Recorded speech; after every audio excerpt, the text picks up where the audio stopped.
Salut! Aujourd'hui, on s'occupe d'une PS5.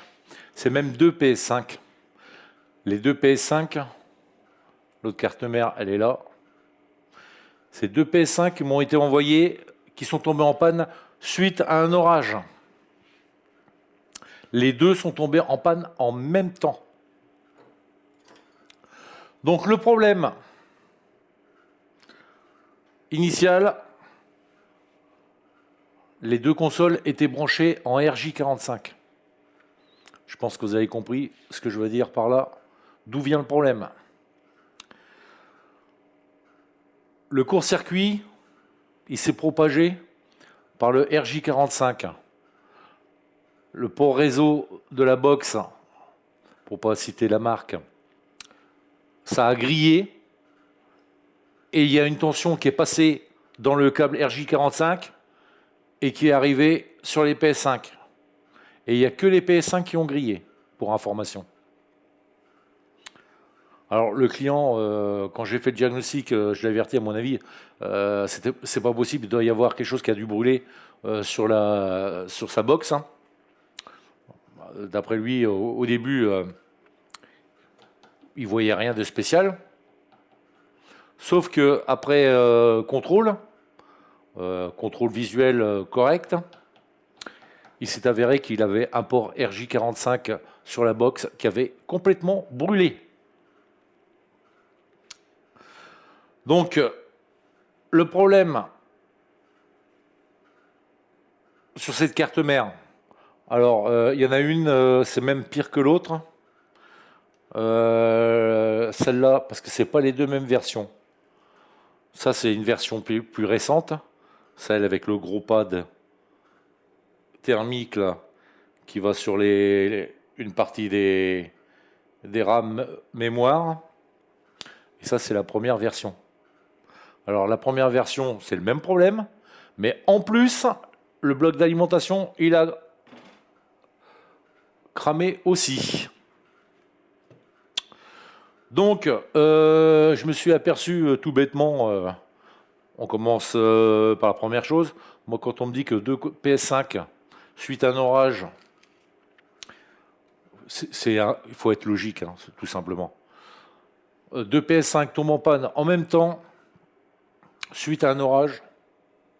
Première chose que je fais, du moins que je pense, et que je demande aux clients, les consoles, elles étaient en Wi-Fi ou en RJ45. Et le client m'a confirmé qu'elles étaient bien en RJ45. J'ai regardé, sur la caméra, on verra mieux. Voilà.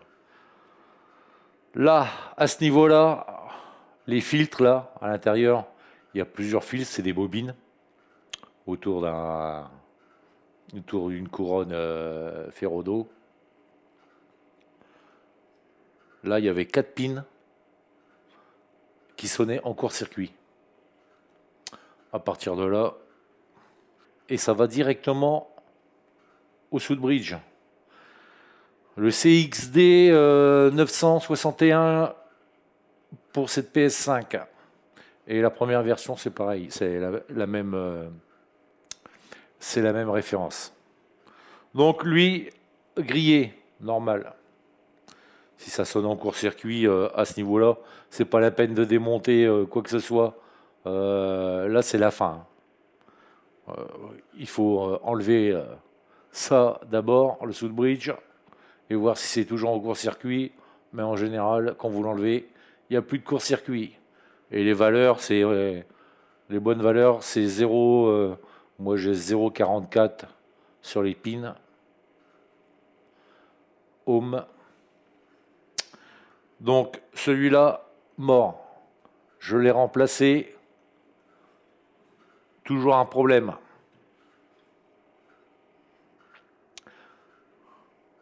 Contrôleur SSD. Le CXD 962. Remplacé. Défectueux aussi. Donc il a été remplacé.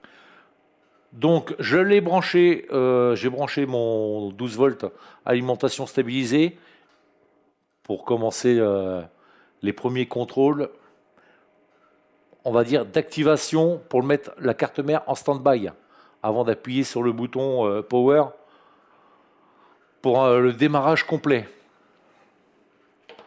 Donc il s'est activé une fois. Ensuite j'ai enlevé, débranché mon 12 volts et je le fais plusieurs fois. Je réactive mon 12 volts et là plus rien. Plus aucune activation pour se mettre en stand-by. Pas de défaut d'IC, pas de défaut de ligne, pas de défaut de 3 volts 3. Parce que bien souvent, 3 volts 3, mais là, c'est pas du tout ça. Je le passe sous la caméra thermique pour voir si s'il s'active pour se mettre en mode stand-by. C'est très simple, je vais vous faire voir pour voir si l'activation elle se fait correctement. Et si l'activation elle se fait, au moins vous avez le bip quand vous appuyez sur le bouton power. Si vous n'entendez pas le bip du bouton power quand vous appuyez dessus, c'est que l'activation pour se mettre en mode stand-by, il ne fonctionne pas. C'était le problème. 12 volts, 297, 286, on a été jusqu'à 300, on rechute à 0,7, 0,8. Si vous avez ça, c'est tout à fait normal. Ça va le faire. Donc là, je répète, contrôleur SSD, Southbridge. Donc maintenant, je mets le 12 volts.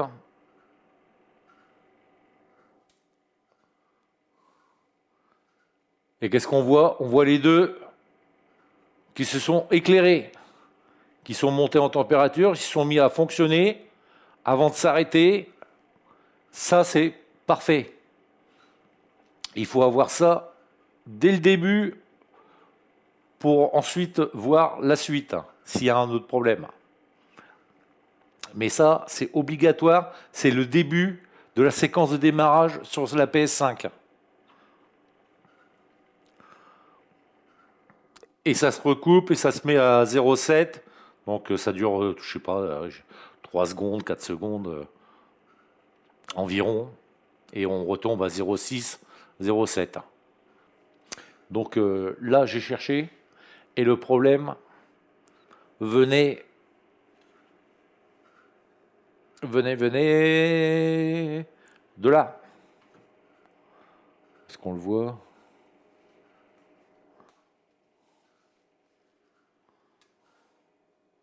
Là, le BIOS qui est à côté du Southbridge. En interne, il y avait une erreur. Je vais vous faire voir aussi. L'erreur, elle a été corrigée avec le logiciel de chez BWE. Ils sont au top. Bon voilà, on se retrouve sur l'excellent logiciel de chez BWE. PS5 Nord Tool, PS4 ils font aussi, ils sont vraiment très bons dans leur logiciel de diagnostic et de correction de certains problèmes. Bon, alors,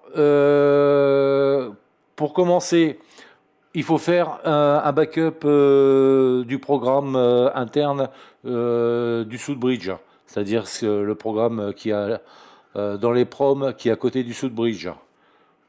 Il est là, il s'appelle PS5 Bin. Donc, moi, une fois que je suis arrivé là, j'ai plusieurs options. Je veux déjà voir dans un premier temps validation, qu'est-ce que ça donne? Donc l'option 6, je tape le 6. Et là, ce qu'on voit, c'est qu'il y a un problème sur la partie UNK warning. C'est marqué, attention, il a détecté un problème. Upload, moi je mets non, parce que c'est déjà fait. Continuer, oui.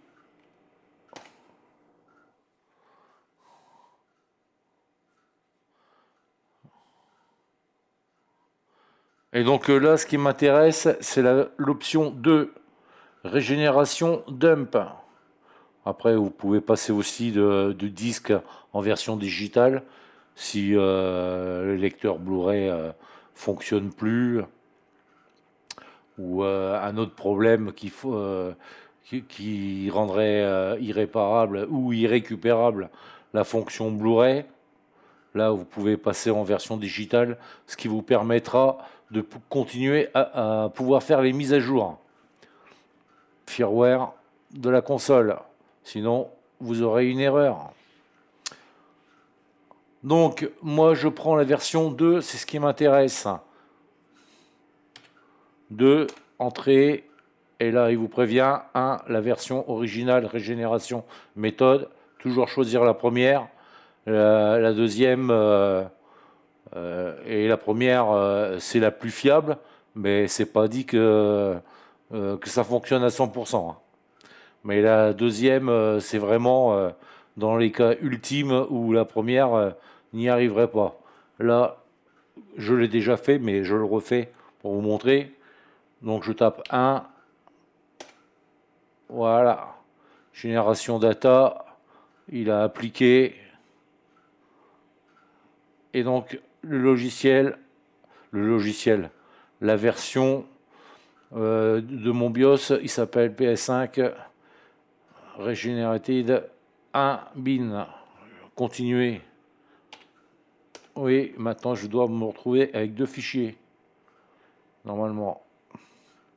Voilà, le PS5 bin, l'original et le réparé. Donc 1 et 2, on choisit 2. Et maintenant, l'option 6 pour voir si c'est toujours pareil ou s'il y a quelque chose de corrigé. Et là, on s'aperçoit que tout est au vert. Il n'y a plus d'erreur. Upload, toujours, j'ai déjà fait. Aussi, une fois réparé. Donc non. Continuer. On va mettre là.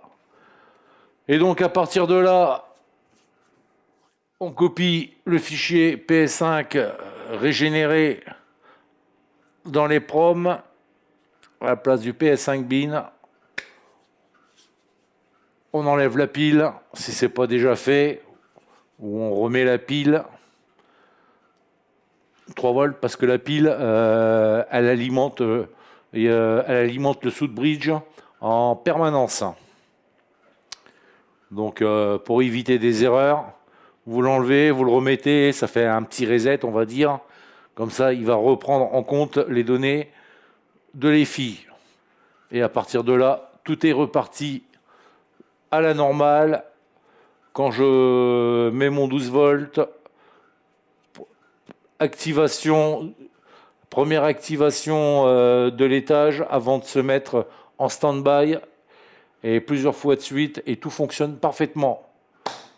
Et voilà, on a récupéré la PS5 qui revient de loin, celle-là, hein, quand même, hein. Donc maintenant, à partir de là, je vais la remonter complètement, refaire le joint au niveau du métal liquide. Je vais refaire le joint pour être sûr. Remettre le métal liquide bien en place, refaire aussi au niveau des NAND, des mémoires flash du SSD plus le contrôleur, remettre de la pâte, EPAD, et remettre tout ça parfaitement comme neuf. Et une fois remonté, on regarde la suite. Bon voilà, la PS5 elle est remontée. Version. Là, on a le bip que je vous disais. Si vous n'avez pas la première phase d'activation, le bip, vous l'entendez pas. Là, c'est le bip d'éjection. Il n'y a pas de CD, hein. Mais quand vous appuyez sur le bouton de démarrage, vous avez un bip aussi, hein. Donc, tout a été nettoyé. On a refait le joint autour de la PU, du die. il commence à se décoller légèrement, ce qui peut provoquer des problèmes.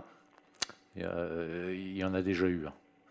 Je ne dis pas systématiquement, mais il y en a déjà eu. Donc on a refait, remis de la pâte là où il fallait. On a tout remis ça comme neuf. Donc maintenant, on va l'allumer. Et la console elle a été complètement réinitialisée. Effacement des données du client parce que c'est deux consoles que j'ai rachetées. Parce que en réparation, ça coûtait cher. Bon, moi je l'ai réparé quand même parce que je voulais absolument en avoir une pour collection. PS3, j'en ai une, c'est ma fille qui l'a récupérée. Mais PS4, je m'en sers pas, mais j'aime bien en avoir une. J'achète console en panne et j'en garde, je la répare et j'en garde une en collector. Bon, c'est un peu dommage qu'on s'en sert pas, mais j'ai pas le temps non plus. Donc je la garderai ou je la vendrai, on verra. En tout cas, ça est parfaitement fonctionnel. Donc je les ai rachetés aux clients parce que là ça commençait à faire cher. Et on pouvait arriver, vu comment c'est parti, et ça pouvait partir jusque dans la PU. Hein. On va la mettre en route. Là, j'appuie sur le bouton Power. Je ne sais pas si vous entendrez le bip. Voilà. Lumière bleue. J'ai mis signal reçu.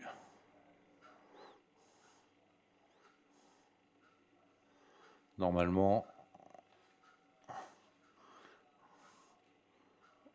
on va changer d'entrée.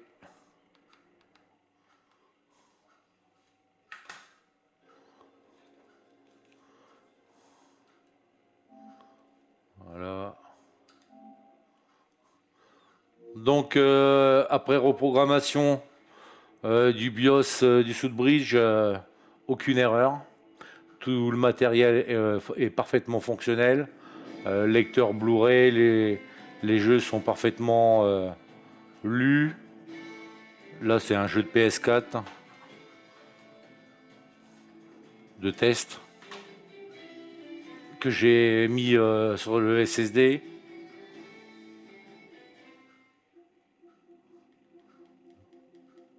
Elle fonctionne parfaitement. Voilà, vous voyez pas l'image, mais enfin.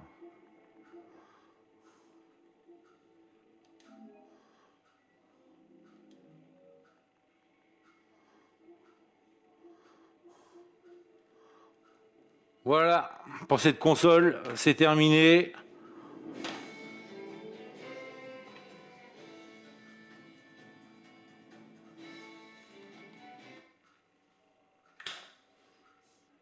Parfait. En espérant que cette vidéo vous a plu, je vous dis à la prochaine. Je vais prendre des vacances cette année. Ça fait un moment qu'on n'a pas pris de vacances. Besoin de repos là. Donc je vous dis à la prochaine. Ciao.